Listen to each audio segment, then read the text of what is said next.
बिस्मिल्लाहिर्रहमानिर्रहीम। ये हमारा समर 2012 का पेपर 23 का क्वेश्चन नंबर 4 है।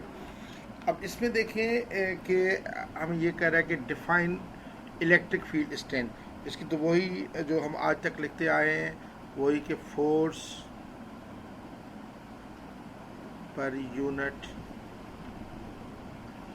Positive, force per unit positive, test per force per unit positive, test point charge, test point stationary charge.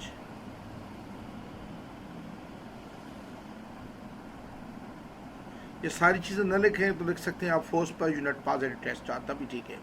अच्छा, उसके बाद ये तो डेफिनेशन हो गई। आज के स्टेशनरी लिख रहे हैं, कहते uniform electric field is produced by applying a potential difference of 1200 volt across two parallel metal plates in vacuum as shown this one. ये दो मेटल प्लेट्स हैं, इन दोनों को 1200 वोल्ट दिया जा रहा है। ये 14 मिलीमीटर इनका डिस्टेंस है आपस में। The separation of plates is 14 millimetre. A particle P with charge 3.2 × 10⁻19 coulomb.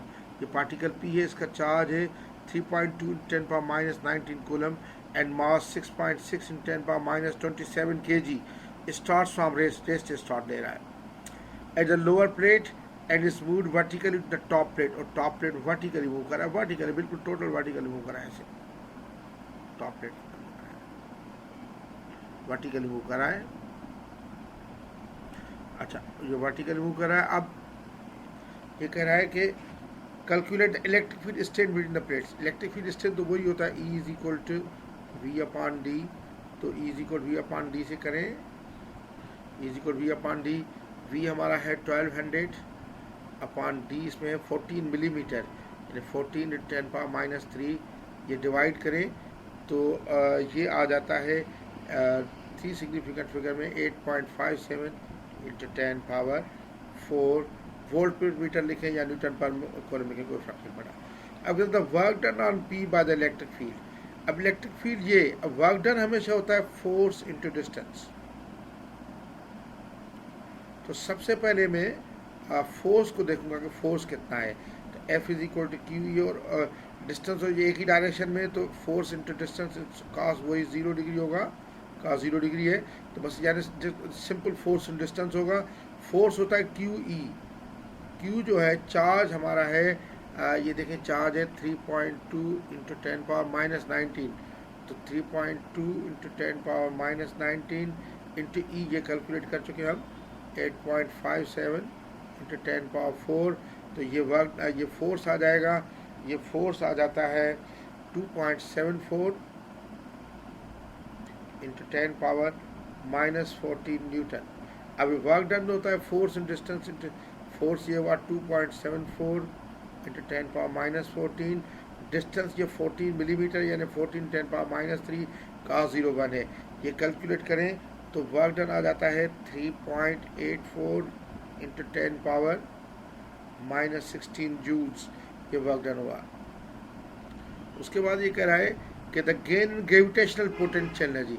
Gravitational potential energy में जो गेन है पाती है mg और डेल्टा H। मास इसका दिया हुआ है, मास इसका दिया है इसने 6.6 × 10⁻27 इंटू जी की वैल्यू 9.81 या 9.8 भी लिख सकते हैं, इंटू H जो है 14 × 10⁻³ है। ये करें तो ये गेन इन पोटेंशियल एनर्जी आ जाता है 9.06 × 10⁻28 जूल्स, बहुत कम है। अच्छा, the gain in kinetic energy of P।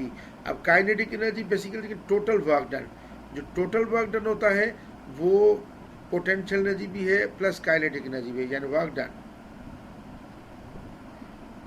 Done kinetic energy की भी गेन है प्लस पोटेंशियल एनर्जी भी गेन है, गेन डेल्टा।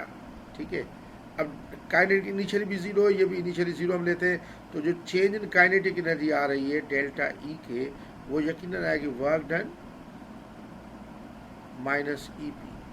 तो वर्क डन हमारा है, वर्क डन निकला हुआ है 3.84 × 10⁻16 माइनस पोटेंशियल ये है 9.06 × 10⁻28। ये कैलकुलेटर से करेंगे तो यही आएगा एग्जैक्ट, यानी कोई फ़र्क नहीं पड़ता उसका पोटेंशियल एनर्जी का। हमने यानी अकाउंट दिया, लेकिन ये इतना छोटा है कि माइनस करने से फिर भी यही आता है। तो यही गैर इनकाइनेटिक एनर्जी जो वर्क डन है, क्योंकि ग्रेविटेशनल पोटेंशियल बिल्कुल ना होने के बराबर है इसमें।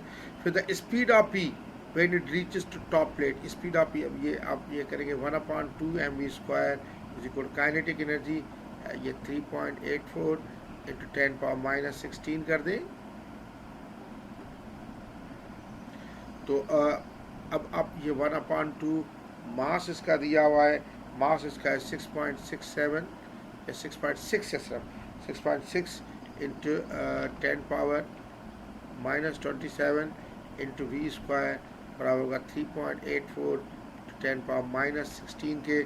तो v² जो आ जाएगा वो आ जाएगा 2 इंटू 3.84 इंटू 10⁻⁻16 अपॉन 6.6 इंटू 10⁻⁻27 के।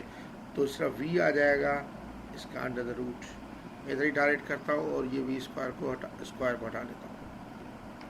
तो अब ये इसका करूँगा मैं स्पीड, तो स्पीड आ रही है तकरीबन 2 सिग्निफिकेंट फिगर में 3.4 इंटू 10⁻5 मीटर्स पर सेकंड की। तो मैं लिखूँगा 3.4 इंटू 10⁻5 मीटर पर सेकंड स्पीड है। तो इस तरीके से ये क्वेश्चन हमारा हो गया इसका।